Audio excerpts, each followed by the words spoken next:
Bem, bom dia a todos.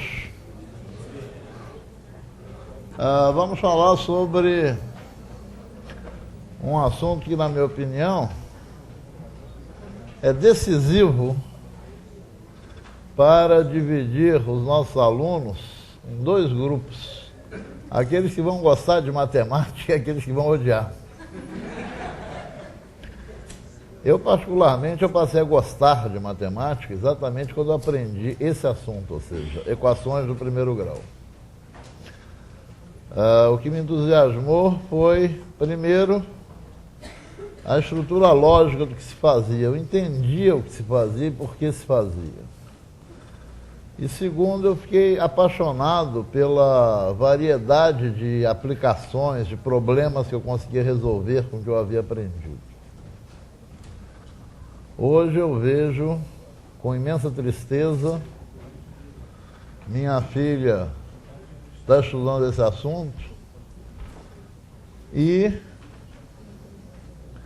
apresentam a ela uma série de regras vindas não se sabe de onde, e como não apresentam diretamente nenhuma aplicação, e ainda fica a dúvida na cabeça dela, não só de onde vieram essas regras, como também para que coisa essas regras poderiam servir.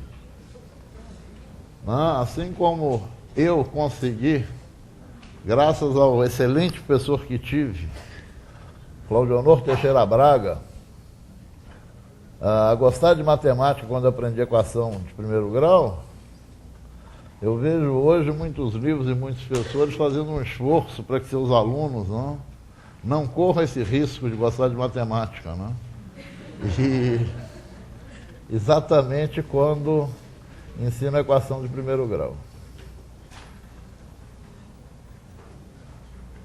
Muitos professores defendem a teoria que você deve sempre começar um assunto, se possível, por um problema. Isso, por exemplo, é uma regra em países como o Japão e a Alemanha, certo? Você sempre começa por um problema. Há milhões de problemas que você pode usar para introduzir a ideia de que seja uma equação de primeiro grau. Um problema razoavelmente simples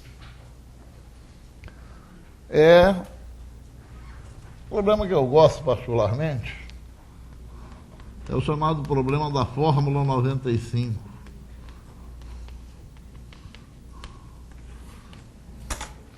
Em uma das várias tentativas de reforma da Previdência,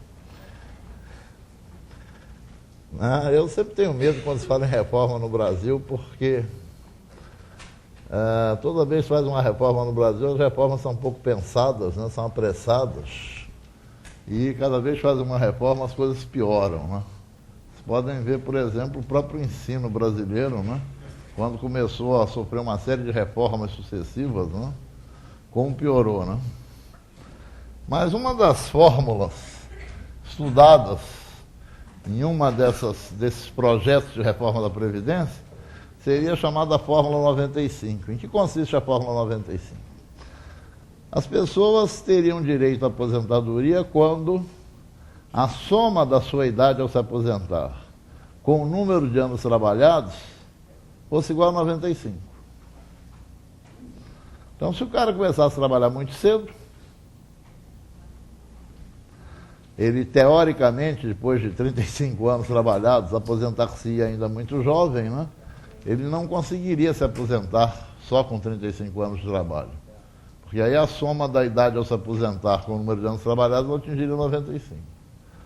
Em compensação, quem começasse a trabalhar tarde, não precisaria trabalhar quando tivesse com 84 anos de idade, porque antes disso a soma da sua idade com o número de anos trabalhados atingiria 95, certo?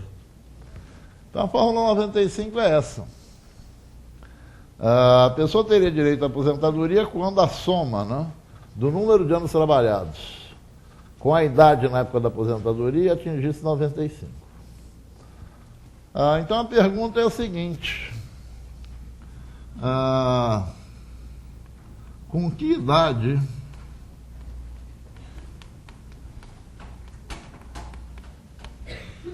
se aposentaria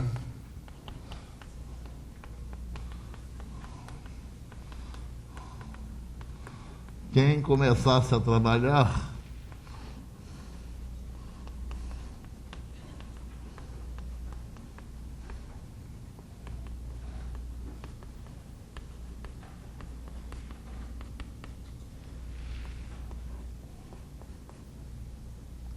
com 24 anos.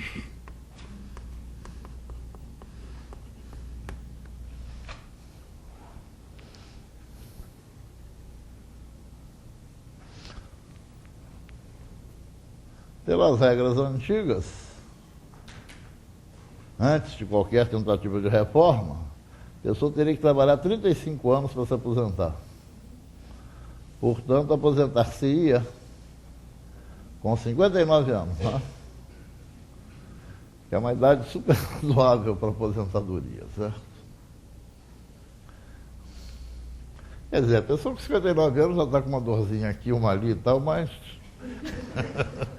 ainda está em forma, né? Perdeu alguns cabelos, mas...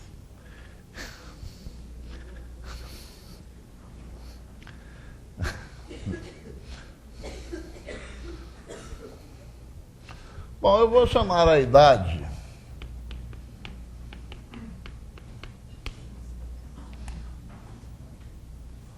na época da aposentadoria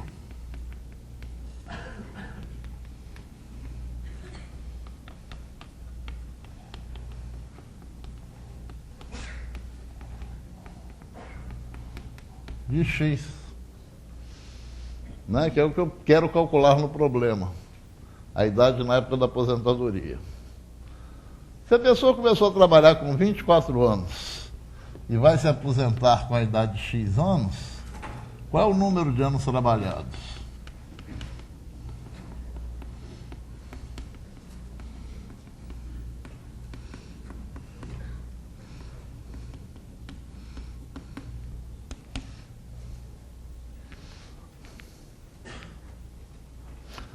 Começou com 24 anos, vai parar de trabalhar com X anos, trabalhou, portanto, durante X menos 24 anos.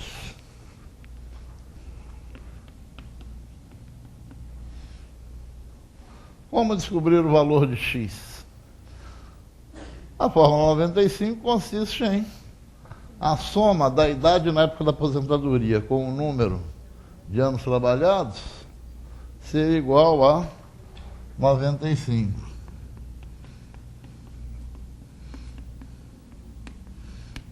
Então devemos ter x mais x menos 24 igual a 95.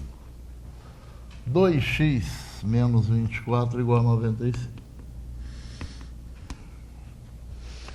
Isso é uma igualdade que envolve uma incógnita, portanto é o que a gente chama de uma equação, né? E é uma equação de primeiro grau, posto que os termos que contêm a incógnita, né, são termos de primeiro grau. Essa é uma equação de primeiro grau. Como se resolve equações de primeiro grau? Aqui é um ponto crucial. Aqui é o lugar onde você vai criar no aluno a necessidade de saber os porquês das coisas, ou você vai despertar no aluno um sentimento de conformismo. Você apresenta a ele uma regra pronta, tipo, passa esse cara para lá, divide, bota esse aqui cá para baixo, e aí o caos se instaura, né?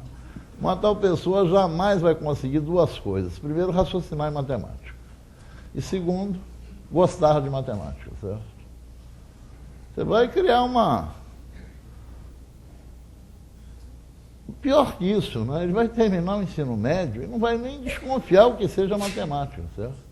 Quantidade de alunos que a gente recebe no ensino superior, de gente que acha que matemática é um conjunto de regras mágicas, que você tem apenas que aplicar, quer dizer, para cada caso há uma fórmula mágica que você decora e aplica. É absurda isso. Outro dia havia um problema numa lista de matemática, a lista da Olimpíada, havia um problema, né? Com uns 5 ou 6 dados. E a resposta, após bandos de raciocínios e cálculos, era por acidente o quociente entre 2 dos 6 dados do problema. Nós recebemos um e-mail indignado de um débil mental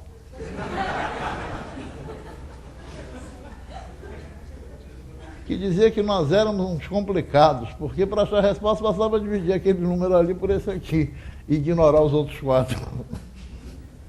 O cara a sério acreditava que o que se devia ensinar de matemática para resolver aquele problema era aquele problema, ensinar que para aquele problema bastava dividir esse número daqui por esse daqui e ignorar os outros 4.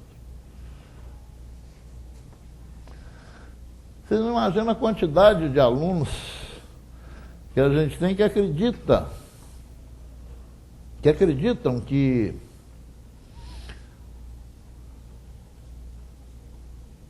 para cada problema de matemática é uma fórmula mágica que o resolve.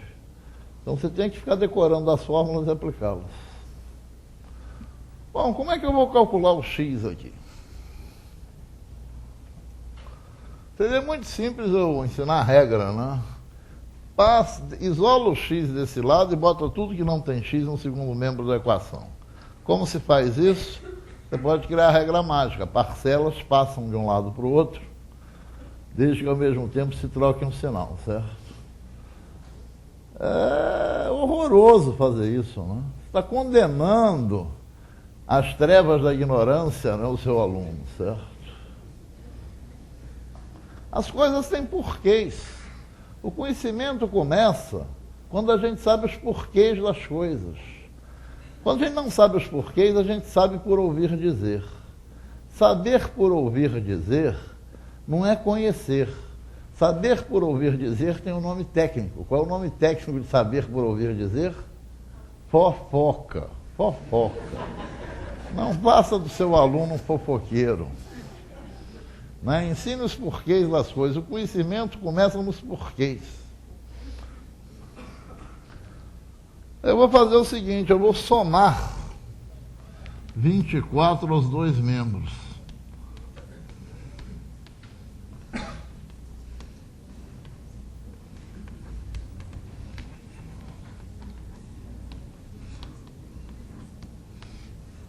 Se eu vou raciocinar que se esse primeiro membro aqui, 2x menos 24 é igual a 95,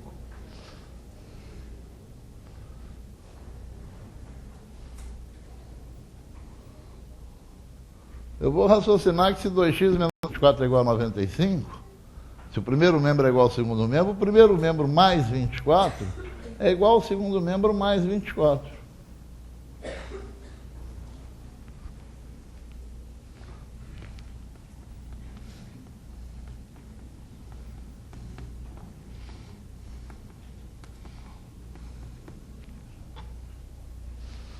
E vice-versa, não?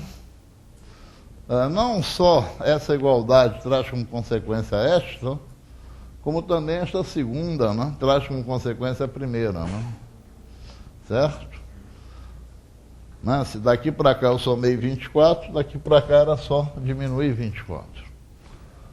A vantagem de fazer isso é que esse menos 24 mais 24 aqui transformou-se em zero. 95 mais 24 dá 119, né? Não, tá certo. Então eu tenho que 2x é igual a 119.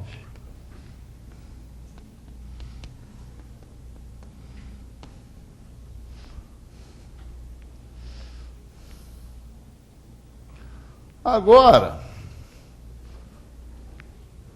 como achar o valor de x?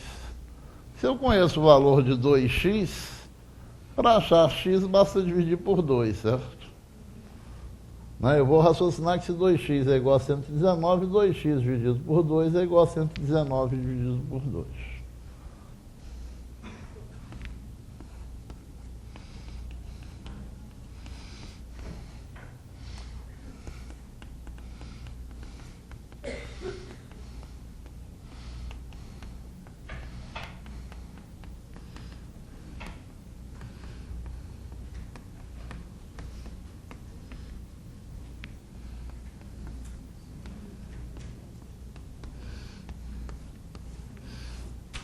ele vai se aposentar com 59 anos e meio.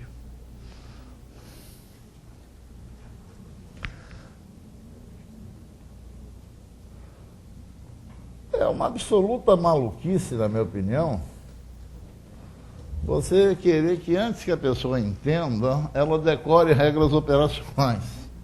Se ela entender o que ela está fazendo, primeiro, ela vai estar preparada para enfrentar casos exóticos. Segundo, se você fizer uma certa quantidadezinha razoável, não é exagero não, alguns problemas de fixação, a pessoa acaba concluindo as regras operacionais por si só, certo? Vocês não podem imaginar o prazer que é para a criança, né, nessa idade, descobrir, né, sem que o professor tenha explicitado, né, uma regra operacional, certo? É a mesma alegria que a gente obtém quando a gente percebe que depois de uma certa prática a gente não precisa fazer aquele vai-um da conta de somar, explicitamente escrevendo em cima, né? A gente pode fazer o vai-um de cabeça, né? E, portanto, a nossa conta fica muito mais limpa, né, do que a gente fazia quando aprendeu, certo? Isso é uma satisfação imensa para o aluno. Não tire do seu aluno a oportunidade de ele ter essa satisfação.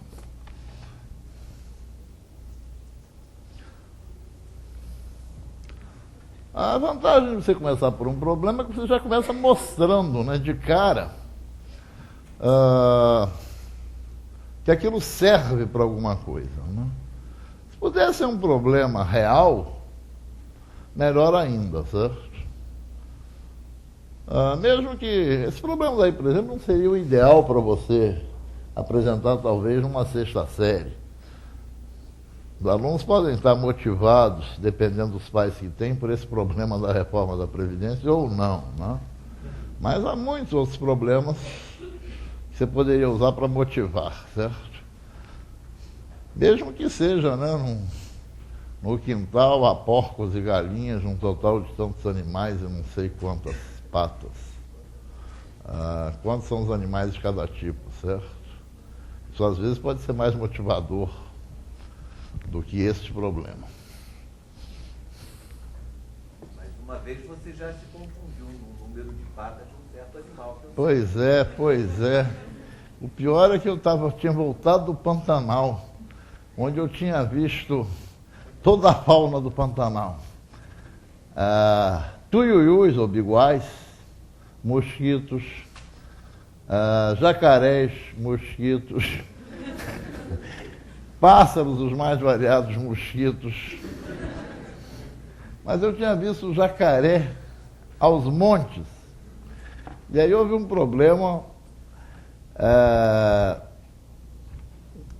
em que havia jacarés, um problema. Os animais eram classificados em bípedes ou quadrúpedes. E eu não me lembrei daquelas duas patinhas da frente do jacaré, que são pequenininhas, certo? Só lembrei das duas de trás. Classifiquei os jacarés como bípedes. Ai. Errar é humano. Acontece. Já fiz muito erro na minha vida. Não tanto quanto a defesa do Flamengo, mas... ou quanto o ataque do Fluminense.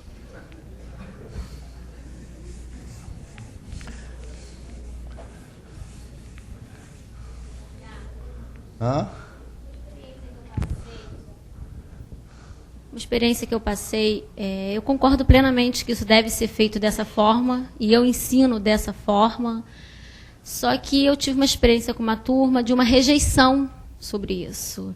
Eu não sei se os pais ensinam em casa, então eles não queriam fazer dessa forma. Falaram, professora, passa tudo para o outro lado, você vai cobrar isso na prova? Então, os alunos estão preocupados no que eu vou cobrar, no que o professor vai cobrar na prova. Eles não estão preocupados em aprender o porquê. Então, houve uma rejeição muito grande dessa minha turma, né? Eles não queriam fazer isso, eles não queriam dizer que ficava muito grande, era muito chato, ficavam de saco cheio. E eu fiquei assim, meio que sem saber o que fazer mesmo, porque eu acho que essa é a maneira certa de se ensinar, de introduzir a matéria. E houve uma rejeição muito grande de 90% da turma. Bom, a reação dos ignorantes é uma coisa que a gente tem que estar habituado a... Sim, eles são ignorantes, eles não sabem fazer as coisas. Eu passo por um problema muito semelhante ao seu. Mas eu sou meio cara de pau, eu sou meio especialista em cenas de franqueza rude, certo?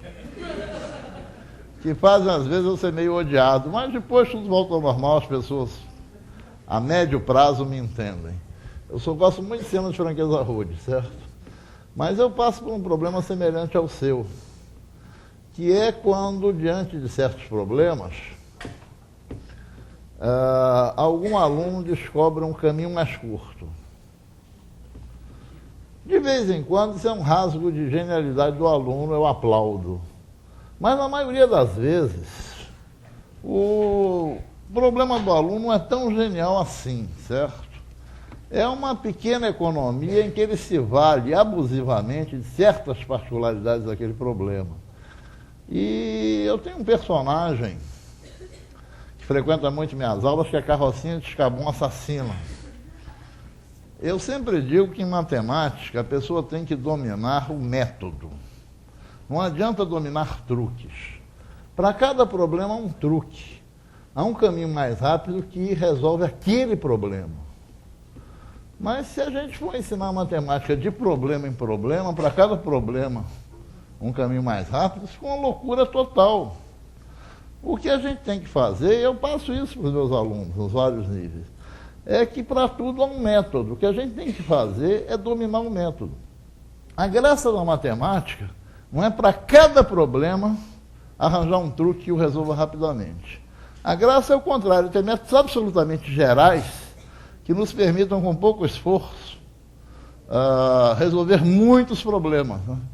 Eu até gosto muito de, em aula, definir a diferença entre método e truque. Um truque é uma boa ideia que resolve um problema. Um método é uma boa ideia que resolve muitos problemas. Eu sempre passo para os meus alunos que eu estou interessado em métodos. Para tudo na vida há um método. É um método que vai te permitir resolver aquela situação e outras mais complicadas. Até para atravessar a rua há um método.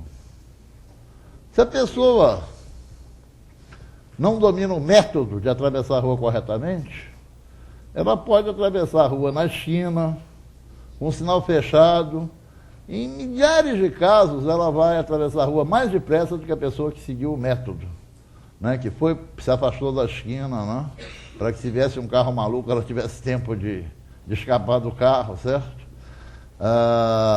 Na maioria das vezes, a pessoa que faz o truque, faz as coisas pelo método indevido, acaba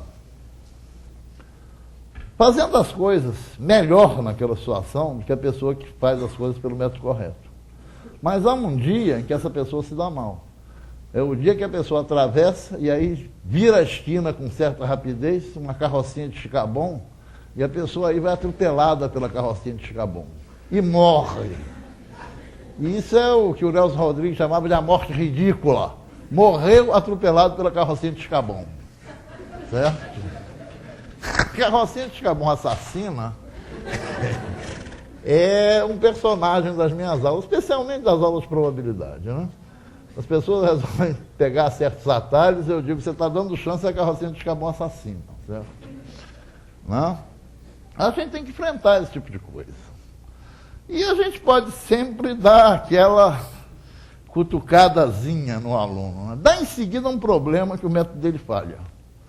Aí ele vai começar a ver que talvez ele esteja errado, certo? Um bom problema para esse tipo de coisa... Não, deixa eu dar um exemplo e faço um problema desse tipo. Claro que como se resolveria esta complicadíssima equação de primeiro grau aqui? A ideia é tentar juntar, né? Exatamente como nós conseguimos aqui, né? Juntar a incógnita de um lado e o que não é incógnita do outro, certo? Então eu vou tentar fazer com que esse 4x, suma do segundo membro, apareça no primeiro. Portanto, o que eu tenho que fazer para desaparecer o 4x, basta somar menos 4x.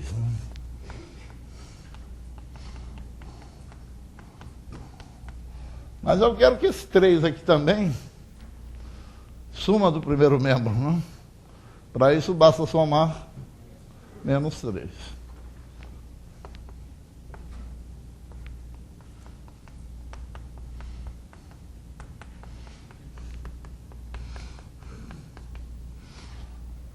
Dois x menos 4x dá menos 2x. 3 menos 3 dá 0.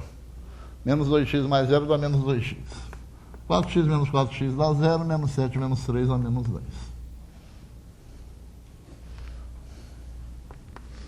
Dividindo. Agora eu quero achar o x, não? Se eu tenho menos 2x, o que eu devo fazer para achar o x? Dividir por menos 2.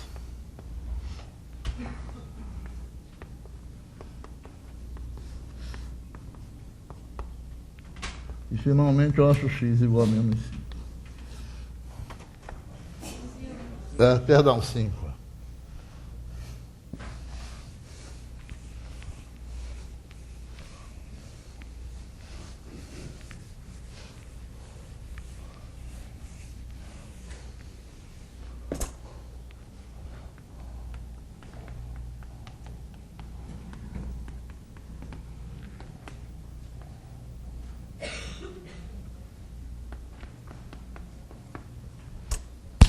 Esse é um bom problema para calar o teu aluno.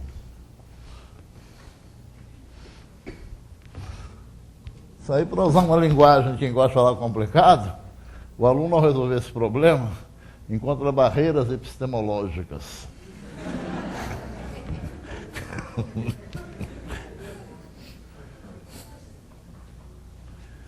Vamos lá, vocês têm 15 segundos para resolver.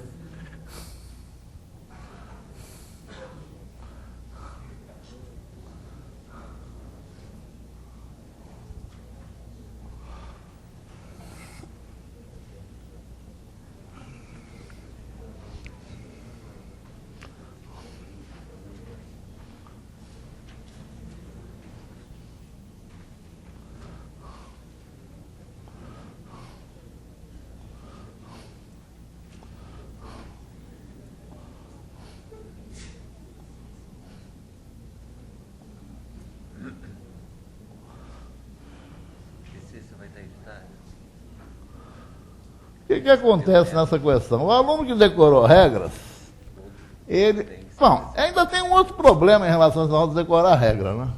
O aluno que decora regras, ele no fundo, ele não sabe o que está fazendo. Ao não saber o que ele está fazendo, ele decorou que passa para lá, troca o sinal, ou então passa cá para baixo e não troca o sinal, né? Vocês já viram que é comum, né? Esses alunos que decoram regras fazerem coisas do tipo, certo? 4x menos 3 igual a 2. Ele, em vez de passar o menos 3 para cá e somar com 2 e obter 5, ele passa o menos 3 cá para baixo.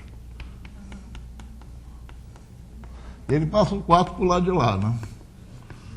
Esse tipo de coisa, nesse tipo de gente, é muito mais comum do que vocês possam imaginar. Vocês corrigem em prova, vocês sabem que isso é comum. O que é isso? Como é comum, não? Claro, o cara não sabe o que está fazendo, ele decorou uma coisa e esqueceu. Você decora, você esquece. Eu não posso me esquecer de como eu esqueço as coisas. Quando eu troquei de telefone 20573, não, de telefone 205, de telefone 2057302 para 2267306. Quando eu ia ligar para casa, era 226730, aí dava aquele branco. 2 ou meia. 2 era do antigo e meia o do novo, ou meia era do antigo e 2 era do novo. Vocês não sabem qual é o problema da troca de um telefone 7302 para um 7306. É dramático. Isso aí só foi resolvido quando eu passei a manter um cartão de visitas no bolso. Quando eu ia ligar para casa, eu puxava o cartão. Não? Se a gente às vezes se atrapalha com o próprio telefone, eu sou testemunha disso, Como é que a gente não vai se atrapalhar com duas regras vindas não sabe de onde? Claro que vai se atrapalhar. Esse tipo de erro aqui é super comum. Vocês corrigem prova, sabem disso. O que o nosso candidato a atropelamento pela carrocinha de escabão assassina faz diante desses problemas? Provavelmente ele faz isso, né? Aqui eu já estou dando um crédito de confiança a ele, que ele sabe, né, achar o oposto de uma diferença, né? Veja como é que eu sou bonzinho e acredito nos outros. Aí ele faz isso. E aí ele mecanicamente passa o X para cá, passa o 1 para lá, e aí ele grita: professor, o X sumiu! O X sumiu! Se você está inspirado, você pode mandar que ele procure, ver se o X não foi parar no estojo dele. Né? Mas aí surge o chamado obstáculo epistemológico, né, para usar uma linguagem bem enrolada, certo? Quando você quiser não dizer nada, diga-o de forma bastante complicada, certo? Os outros pensaram que você é um sábio. Né?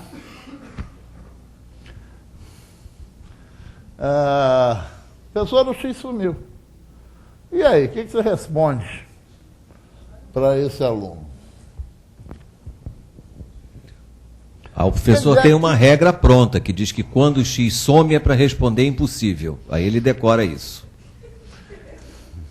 Aqui pode acontecer coisas piores, né? Porque é possível daqui o aluno vir para cá. X menos X, 0x, 4 menos 1, 3. X igual a 3 sobre 0. E agora? Quanto é que dá 3 dividido por 0, pessoal? Infinito.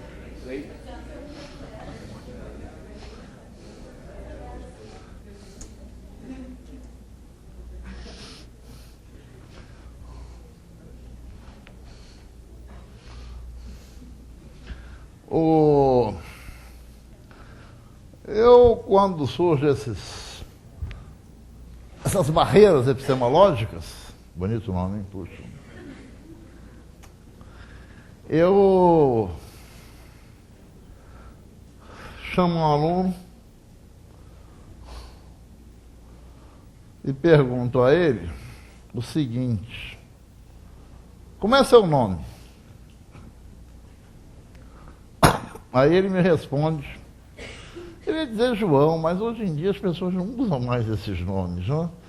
Os nomes são coisas bem mais estranhas, não? Vocês conhecem algum Alfredo com menos de 20 anos de idade, por exemplo? Conhecem um Alfredo? Nossa! Ele tem um júnior ou um filho no final do nome, não tem? Ele tem um júnior ou um filho no final do nome, não? Um Alfredo? Meu Deus, os Alfredos! Eu achava que os Alfredos queriam ter uma espécie protegida pelo IBAMA.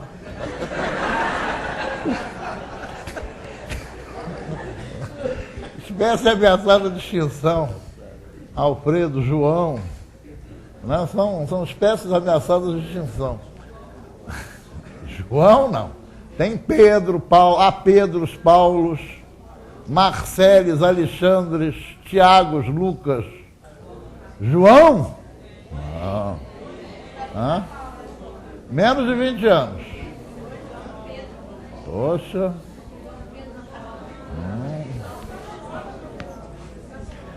Eu não posso esquecer, às vésperas do nascimento da minha primeira filha, o critério que a minha mulher exigia era que fosse um nome que não fosse muito comum.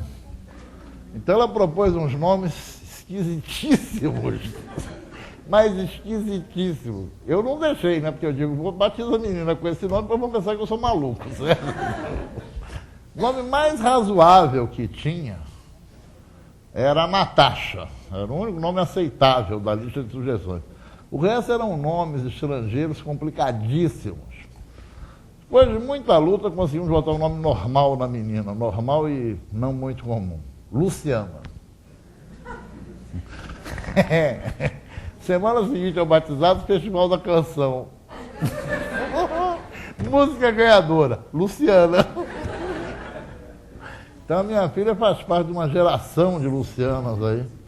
Né? Existe uma certa idade aí que só tem Luciana. Né? Mas eu gosto sempre de escolher um aluno, pergunto o nome, ele me responde, digamos, João. Aí eu pergunto, seu nome é João? Ele diz, é. Aí eu viro para ele e pergunto, escuta, se a minha camisa for marrom, seu nome é João? Ele fica assustado pelo inusitado da pergunta, mas de verdade me responde, é. Se a minha camisa fosse vermelha, seu nome continuaria sendo João?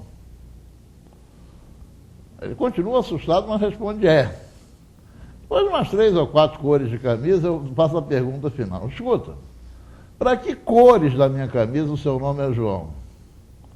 Aí ele diz todas, pô. O meu nome não tem nada a ver com a cor da sua camisa. Brilhante. Ele acaba de superar um obstáculo epistemológico, certo?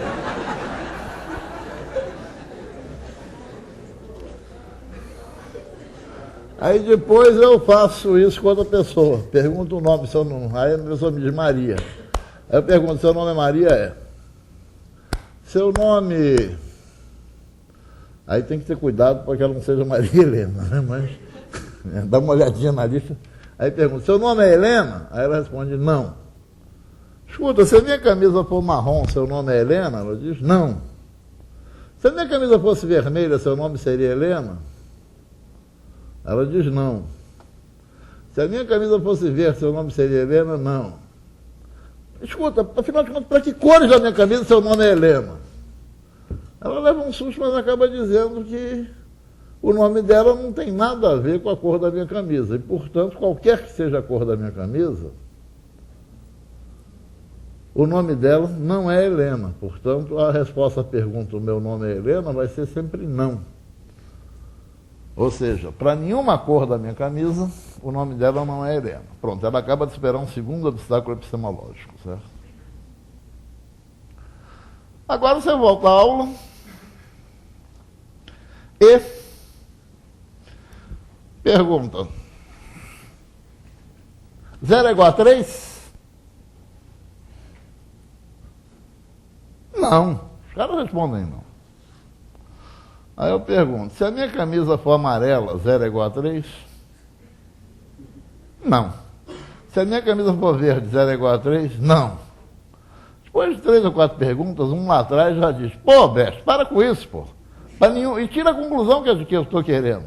Para nenhuma cor da sua camisa, 0 vai ser igual a 3. O fato de 0 ser igual a 3 tem nada a ver com a cor da sua camisa. Pronto, ele acaba mais do que superar, ele acaba de destruir a barreira epistemológica, né? Aí eu volto, né? Se x é igual a 1, 0 é igual a 3? Não. Se x é igual a 2, 0 é igual a 3? Não. Se x for 84, 0 é igual a 3? Não. Para que valores de x 0 é igual a 3? Sempre sai uma resposta com a qual os outros concordam. Para nenhum valor de x, 0 é igual a 3. Portanto, para que valores de x 0 é igual a 3? Nenhum. Quais são as soluções dessa equação? Não há soluções para essa equação.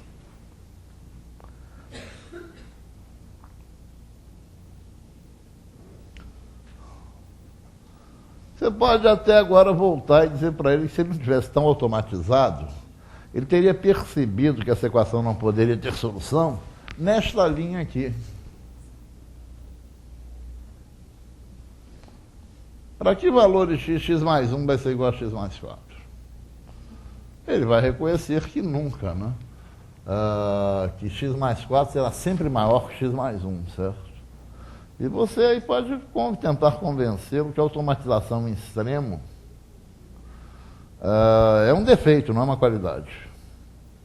Quando a gente automatiza a um tal ponto que a gente não sabe o que está fazendo, isso é um risco.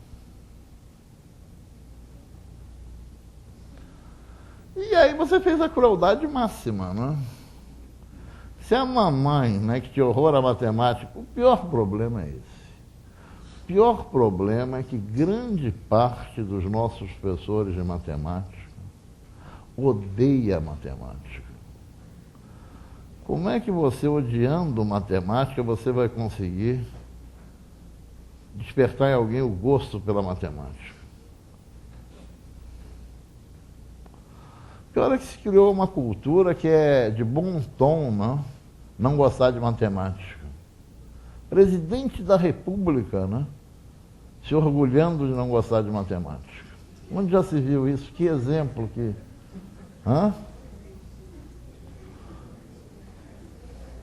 Isso é um fato. Houve presidente da República recentemente, dizendo com certo orgulho que não gostava de matemática, não sabia matemática. Não.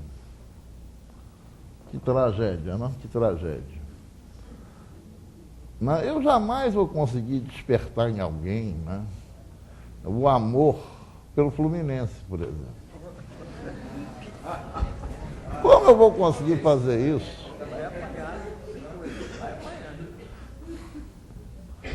Se eu sou botafogueiro, ou seja, botafoguense além de... botafogueirense, porque eu sou Botafogo, amo o time do Ceará, que está quase na classificação aí, e em Minas eu sou esquisitíssimo, porque eu tenho as maiores simpatias pelo Atlético e pelo Cruzeiro. Eu sou um Botafogo mineiro cearense, botafogueirense.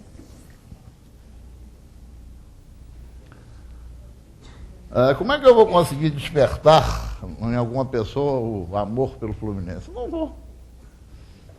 Possível. Botafogo é igual o preto, ninguém tá acostumado com Botafogo. Aliás, você sabe que o último jogo do Botafogo teve uma renda muito superior à renda do último jogo do Fluminense, Não, eu acho até que o Fluminense tem mais torcedores, só que eles estão tão envergonhados que não aparecem. São tão envergonhados que não aparecem. Bom, a crueldade máxima que você pode fazer é que, se foi a mãe que não gostava de matemática e ensinou isso à filha, a filha vai levar o problema para a mãe, E aí a mãe vai se enrolar. Aí o problema está resolvido, certo? Quando a filha perceber que a mãe não... Aí ela talvez olhe para o professor com mais respeito, certo? Outro obstáculo epistemológico aqui é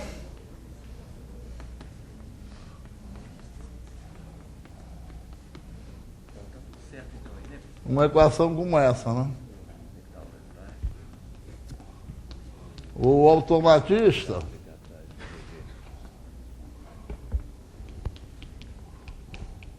dá outro grito de desespero. Professor, o X sumiu.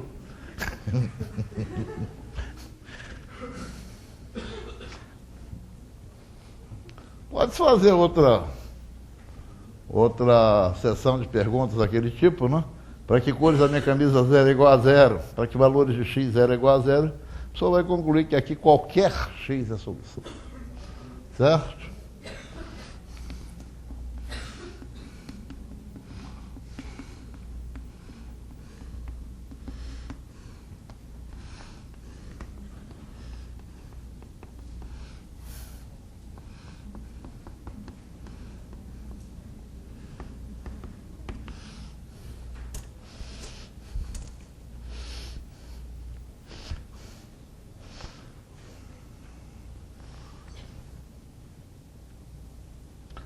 Mas eu acho que essas dificuldades a gente tem que enfrentar. O que fez o negócio chegar ao estado que chegou foi quando os professores, num certo sentido, desistiram, Com salários baixíssimos, começaram a cada vez mais dar aula, e aí desistiram de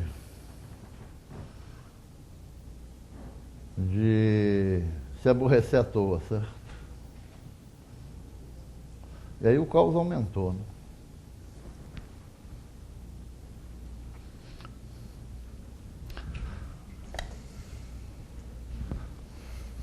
Morgado, Diga. você na próxima aula vai falar sobre sistemas?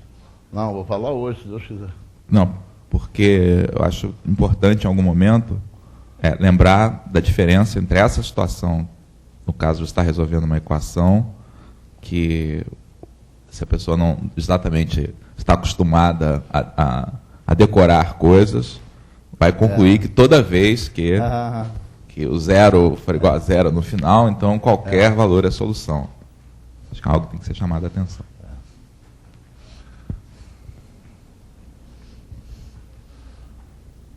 Uma coisa ruim aqui, que acontece nos livros, é que aqui se diz que o sistema é impossível. Não tem nada contra, não, a não ser pelo que vai acontecer no lado de cá. Se diz que o sistema é impossível, ou se diz, atentando um pouquinho contra a língua portuguesa, que o sistema é incompatível. O sistema não é incompatível, são as equações do sistema. Está se usando para sistemas a palavra incompatível como sinônimo de impossível. Isso é um erro de português. Num sistema não é o sistema que é incompatível, são as equações que são incompatíveis. De modo que aqui, às vezes se escreve que essa equação é impossível. Não tem nada muito contra isso, não. Claro que é um atentado à boa linguagem, né, dizer que essa equação é incompatível, certo? Se a utilização da palavra incompatível com sinônimo de impossível é uma dessas maluquices completas.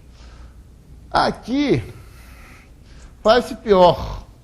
Em vez de concluir que qualquer x é solução, disse que a equação é indeterminada. Olha, ela até é, mas isso não é resposta. Aliás, indeterminado não é resposta para nada. Indeterminado é comentário.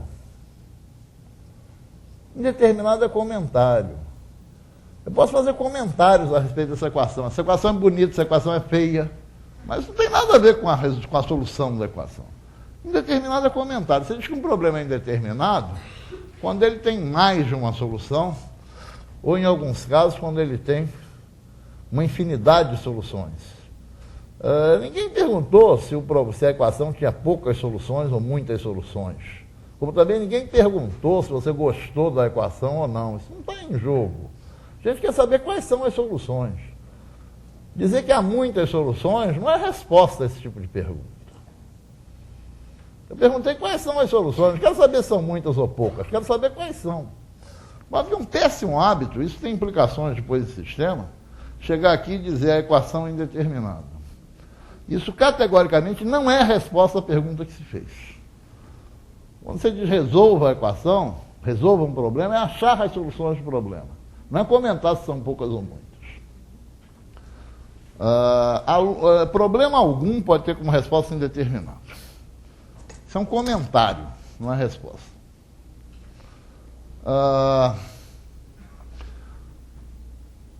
Um bom lugar para você explorar também esse automatismo aí que complica as coisas é quando você chega à parte de inequações, não? Diga.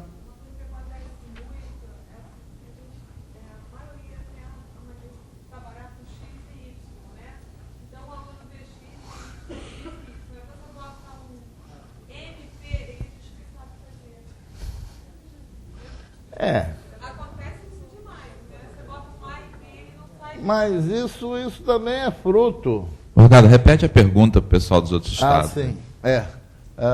Estão aventando aqui, estão lembrando aqui o fato de que, como a gente, todo matemático é tarado pelas letras X e Y, certo? Aliás, quando meus alunos dizem isso, eu sempre nego, né? Eu digo que não é verdade. Quando a gente está trabalhando com complexo, a gente é tarado pela letra Z. Mas, quando você dá um sistema, por exemplo, uma equação com as letras Z e P, o aluno diz que não sabe resolver. Isso é fruto exatamente desse excesso de automatismo que os livros criam nos alunos. Ele, no fundo, ele não está sabendo o que ele está fazendo, ele não está pensando no que ele está fazendo, ele automatizou um procedimento, né? Quando aqui é X, aqui é Y, multiplica esse por esse número, subtrai, tá? Ele não sabe o que está fazendo. Então, qualquer alteração, por mínima que seja na situação padrão a qual ele está habituado, cria um obstáculo epistemológico, certo? Cria um obstáculo epistemológico. Certo? Diga. Eu gostaria de perguntar, porque ao invés de colocar dividindo por menos 2, né, no caso, você não colocou multiplicando por menos 1 meio? Não tem Repete a nada pergunta, Morgado. característico, não tem nada. Repete a pergunta. Dá o microfone para ela, ela tem uma voz tão bonita, uma dicção tão perfeita. Hã? Ó, se você se chatear com magistério, arranja emprego locutora que você vai se dar bem também. É que eu gostaria de saber se seria útil e talvez até mais eficaz, ao invés de colocar dividindo por menos 2 numa equação, utilizar multiplicando por menos 1 meio, para alunos na faixa etária, né, de 5ª a 6ª série. Eu não, sinceramente, na minha opinião, acho que tanto faz. Você mais cedo ou mais tarde você vai acabar fazendo. Mais cedo ou mais tarde você vai acabar fazendo equações em que você vai encontrar no final coisas desse tipo, né? X sobre 2 igual a 4. E aí, para achar o x, você vai fazer, vou multiplicar por 2, certo? Eu acho que quando você faz exercício de fixação, parecem os casos em que é mais fácil fazer um fazer outro. E não acho que o aluno tenha uma dificuldade essencial nessa passagem. A grande atrapalhação dele realmente é com a transposição. Tá bom, obrigada. Não é? Minha opinião é essa, não, não. Claro, é uma opinião, mas isso não é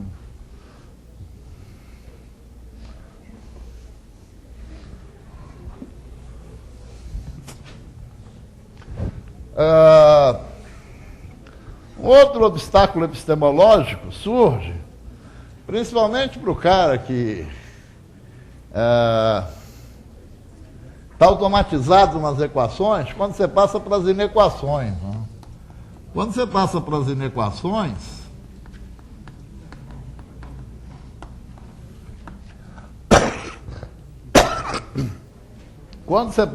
inequações, por exemplo, essa inequação aqui, 4x mais 3 menor que 2x menos 1.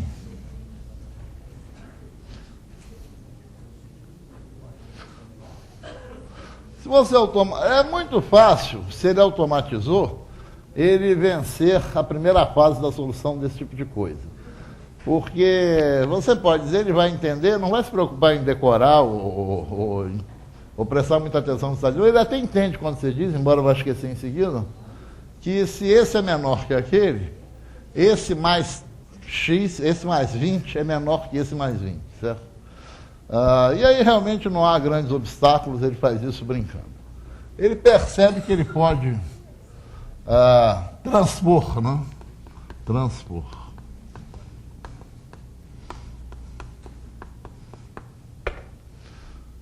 E aí ele vai automaticamente dividir por 2, né? Porque ele decorou. Mas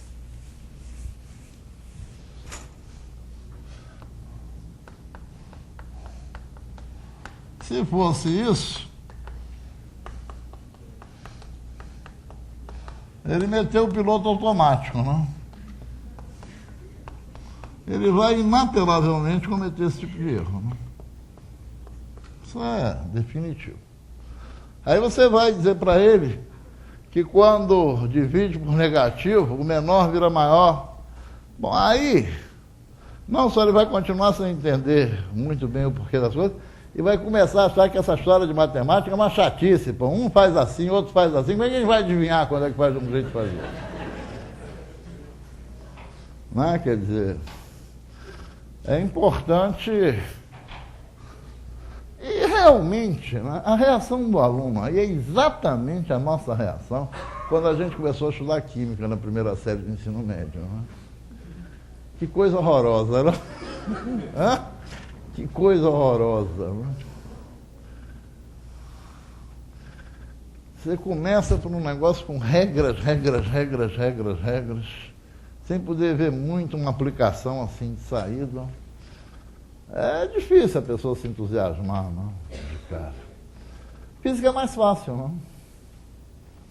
senhor consegue ver a aplicação logo de saída, assim, né? Quando começa a estudar física. Começa a estudar química na primeira série do ensino médio, é terrível, né?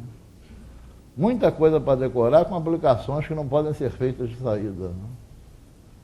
Preciso ter uma certa disciplina para aprender química. Assim como os alunos hoje em dia têm um choque epistemológico com cálculo quando entram para a universidade, né? Os alunos do ensino médio têm um choque epistemológico com química na primeira série, né?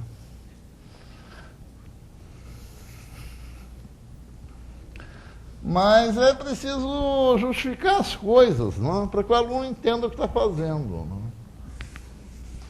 Por que é que dividir por 2 está legal e dividir por -6 não está?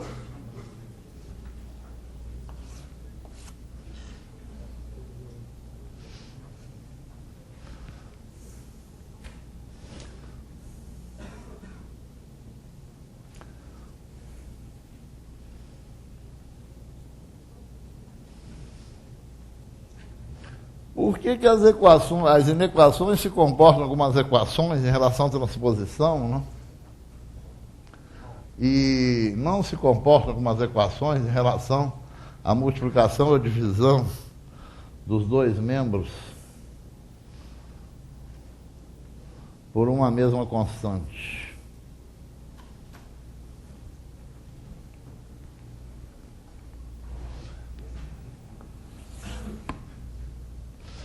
Eu acho que é perfeitamente possível explicar isso. Digo mais.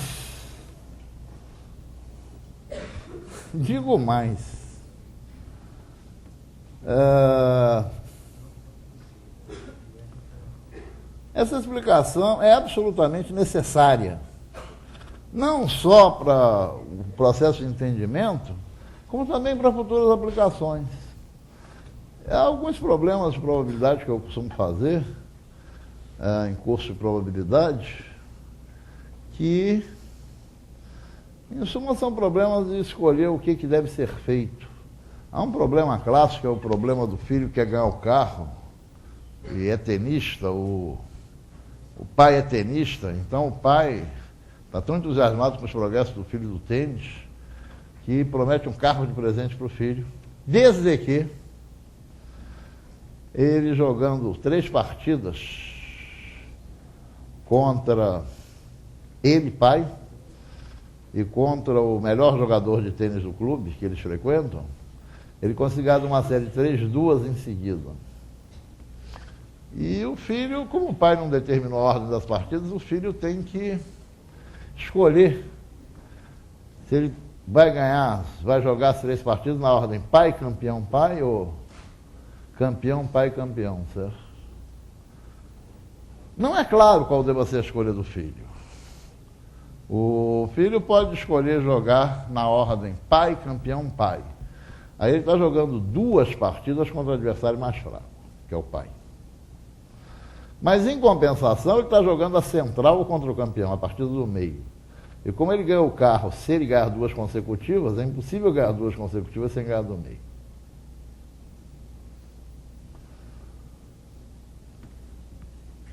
E há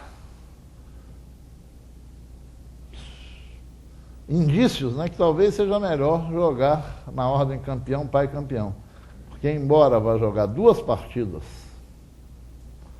contra o campeão, a do meio, né, que ele tem que ganhar, não pode perder de jeito nenhum, é jogado contra o adversário mais fraco, que é o pai. Qual é a ordem que o filho deve escolher? Isso é um problema famoso de probabilidade. E aí você calcula, né, 2 probabilidades e vai olhar qual é a maior, né? Só que as 2 probabilidades são 2 expressões literais, envolvendo 2 variáveis, né? A probabilidade dele ganhar do pai e a probabilidade dele ganhar do campeão. Há 2 probabilidades envolvidas, cujos valores você não conhece. Só que você sabe que uma das variáveis é maior que a outra, né? A probabilidade de ganhar do pai é maior que a de ganhar do campeão. Esse problema, os alunos até conseguem achar as 2 probabilidades. Acham as 2 probabilidades e ficam olhando. como é que eu vou descobrir esse negócio aí com duas variáveis, qual é o maior? Ficam perplexos. No fundo, a fonte dessa dificuldade está no fato que as pessoas não sabem com clareza o que é maior. E não sabem com clareza o que é maior exatamente porque onde houve oportunidade de se ensinar com clareza o que é maior, essa oportunidade não foi aproveitada. Seria aí quando ensinaram inequações. Primeira coisa é uma meditação sobre o que é maior. Eu não quero propriamente uma resposta categórica do que é maior, mas eu apreciaria que a gente conseguisse reduzir essa ideia de maior a uma ideia mais simples.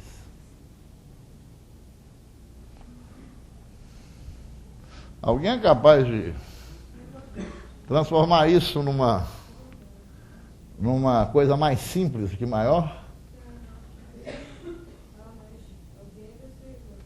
A maior que B significa que A menos B é positivo.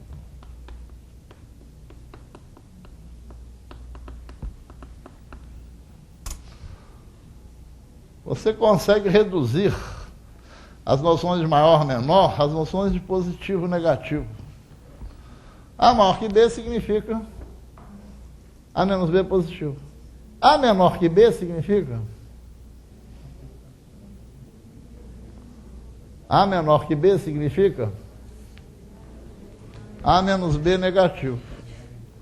E as noções de positivo e negativo, uma pode ser transformada na outra, né? Dizer que x é positivo, dizer que x é negativo significa o quê? Que menos x... Dizer que x é negativo significa dizer que menos x é positivo, certo? No fundo, tudo está baseado na ideia de positivo. Agora veja o seguinte, se C é positivo,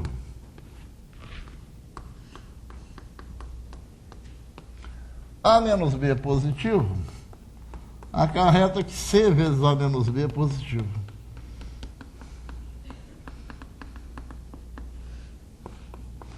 CA menos CB é positivo.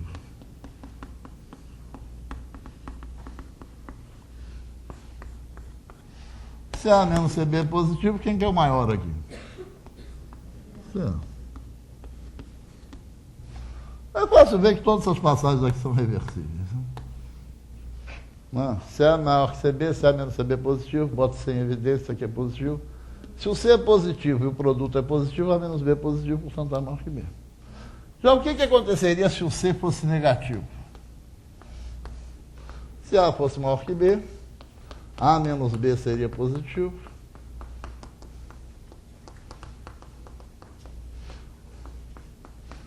C vezes A menos B seria o produto de um positivo por um negativo. Negativo.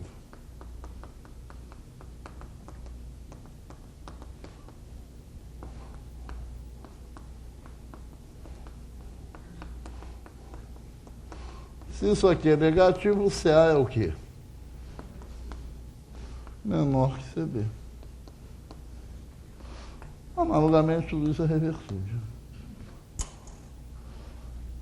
Como é que eu resolveria o tal do problema da probabilidade para descobrir qual é maior? Eu fazia a diferença entre a primeira probabilidade e a segunda, fazia P1 menos P2. Se desse positivo, P1 era maior que P2. Se desse negativo, P1 era menor que P2. Isso é um obstáculo epistemológico em alunos de universidade. Eles não sabem, diante de duas expressões, o que fazer para... Não sabem ter um procedimento, né, para descobrir de maneira sistemática, né, qual dos dois é maior. É fazer a diferença e ver se dá positivo ou negativo. Eu acho que eu extrapolei o tempo, não? Morgado, tem uma pergunta que veio do Paraná, se não me engano, não é isso, Boca? Que eu acho que vale a pena ser respondida agora. Na verdade, tem várias que nós vamos responder na sexta-feira, mas uma eu achei que era bastante oportuno de ser feita agora. Ele fez referência que você resolveu essa inequação, chegou a x menor que menos 2. E a pergunta é sobre a necessidade ou a conveniência de estimular o aluno a exprimir isso aí sob a forma de um conjunto de solução. O que você pensa a respeito disso? O que eu penso é que eu sou contra. Eu acho que uma coisa que cria um mau hábito no aluno, a bem verdade é que eu também tenho maus hábitos, um dos quais apareceu aqui. Mas uma coisa que cria maus hábitos no aluno é permitir sistematicamente que ele responda o que não foi perguntado. Acho que a gente tem a obrigação de cobrar que o aluno responda o que foi perguntado. Isso aparece, esse maltrato da língua portuguesa aparece em variadas situações. Eu aqui fui bastante informal nessa aula, mas o título desse exercício seria, né, resolva ou determine X. Perguntas desse tipo devem ser respondidas com os valores de X. A resposta adequada desse tipo de pergunta, para mim, é essa. Se a pergunta fosse, determine o conjunto das soluções.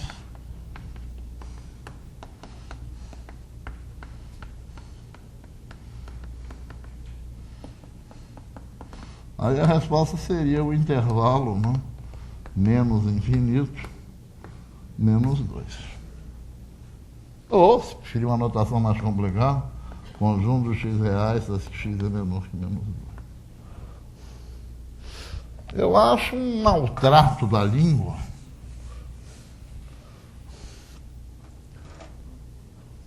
com essa pergunta aqui, determine x, você responder que a resposta é um intervalo. Nunca x vai ser um intervalo, x é um número.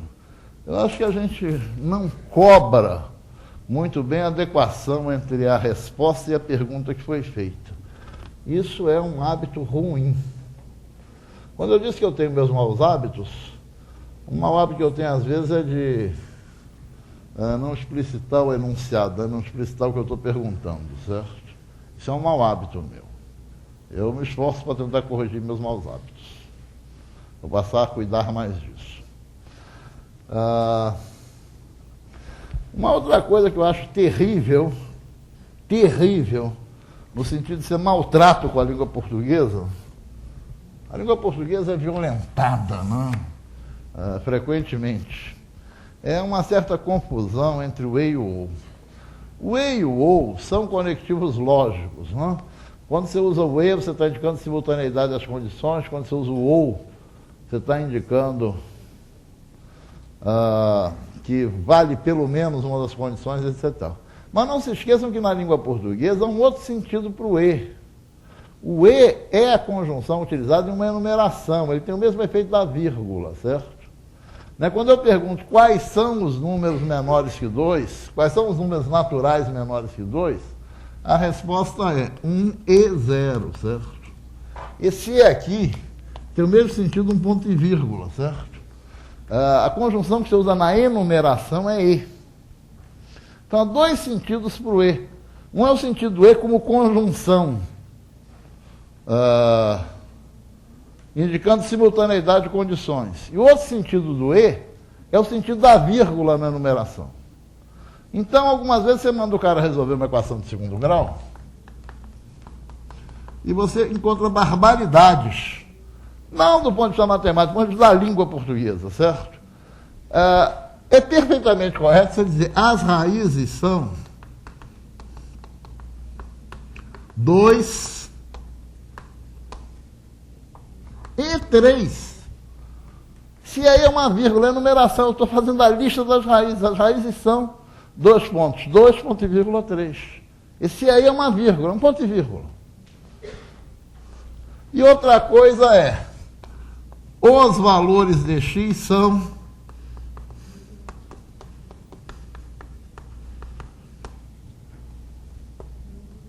dois e 3. Eu estou enumerando os valores de x. Fazendo uma lista dos valores. Os valores são 2 pontos, 2 ponto e vírgula 3. Se eu houvesse perguntado, aliás, o verbo haver é outro verbo que a gente está suprimindo da língua, né? Não há mais nada, só tem.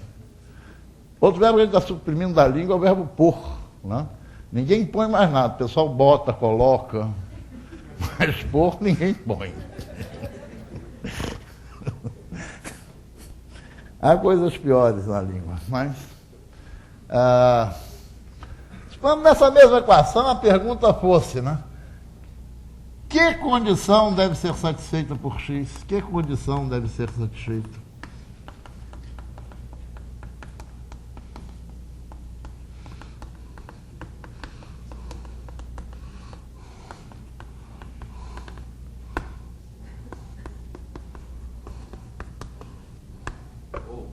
Aqui é o. Tem que satisfazer pelo menos uma das duas condições, né? Ou essa ou aquela. Que eu não estou enumerando, estou escrevendo a condição. A condição é que x é igual a 2 ou x é igual a 3. Quando eu estou enumerando, é ponto e vírgula isso aqui.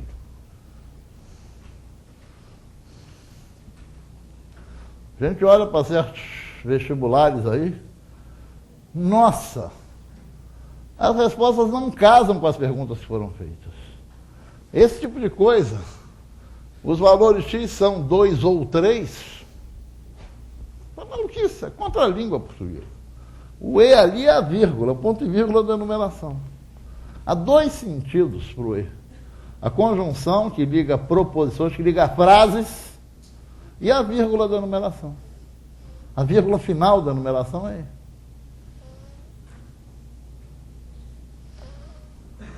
Eu acho que todo professor de matemática devia, se possível, estudar um pouquinho de português, porque a gente vive reclamando que os nossos alunos escrevem mal. Mas, às vezes, a gente também não passa bons exemplos para eles, certo?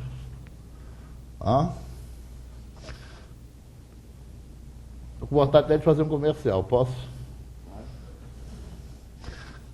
O meu livro de cabeceira é o livro do Eduardo Martins, Manual de Redação do Estado de São Paulo. Toda vez que eu tenho uma dúvida, como é que escreve antissimétrica? Tem hífen ou não tem? O que vocês acham? Tem ou não tem antissimétrico? Tem, muito bem, muito bem. Toda vez que eu tenho essas dúvidas, eu pego o Manual de Redação do Estado de São Paulo, vou lá, é um livro de fácil consulta, custa 29 pratas, parece. Olha, é um grande livro. Um dos mais úteis que eu vi na minha vida. E cosseno é com 2 S ou com tracinho? Cosseno é com 2 S ou com tracinho?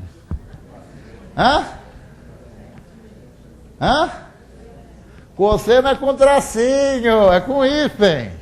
Cosseno, cotangente é com hífen. Esse tipo de dúvida você tira lá também. Um livro super eficiente, maravilhoso.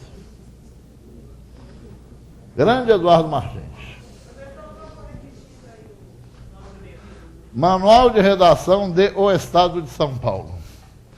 Existe Manual de Redação de O Estado de São Paulo. Existe uma versão eletrônica gratuita na internet. Entra num site de busca aí, procurando por Estadão. Aí vai aparecer o jornal, vai aparecer várias coisas do Grupo Estado de São Paulo, mas vai aparecer o jornal Estado de São Paulo. Lá você vai ter o manual de redação para consultas. Em papel é um pouco mais completo, não é mais? Além do mais, quando essas dúvidas suas, você está digitando um texto, você parar para consultar na internet é meio chato, né? Eu prefiro a versão em papel. Mas existe a versão eletrônica gratuita.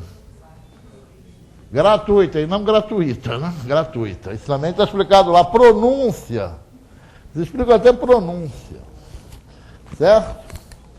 Bom, é isso. Foi um prazer imenso. Morgado, confirma aí os seus problemas para hoje à tarde. Para hoje à tarde, os meus problemas são os de número 5, 6, 7, 8, 9 e 10. Aproveita e lê aí os do Elon para mim, por favor. Os do Elon são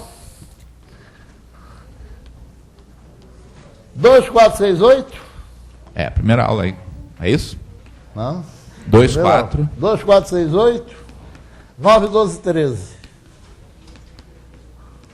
9, 12, 13. E os seus, outra vez? 5 ao 10, seguidinho. 5 ao 10? Seguidinho. Seguido. Bem, então esses aqui são os problemas a serem discutidos hoje, na sessão de exercícios. E para o pessoal aqui do Rio, tem aqui a distribuição dos grupos pelas salas. professor? Salas que a gente vai usar são as salas que ficam aqui nesse mesmo andar, do outro lado aqui do saguão. E na porta das salas vai estar uma distribuição em grupos, mas desde já vocês sabem para qual sala devem ir. O pessoal que é ouvinte, nós temos várias pessoas aqui que estão participando como ouvintes, se enquadram nos outros grupos aí pela ordem alfabética também. Bom? Então, nosso horário... importante, não deixem nada aqui no auditório, porque esse auditório vai ser utilizado no horário logo após o almoço para essa outra reunião científica que está havendo aqui no IMPA. Então, caso desejem, vocês já podem deixar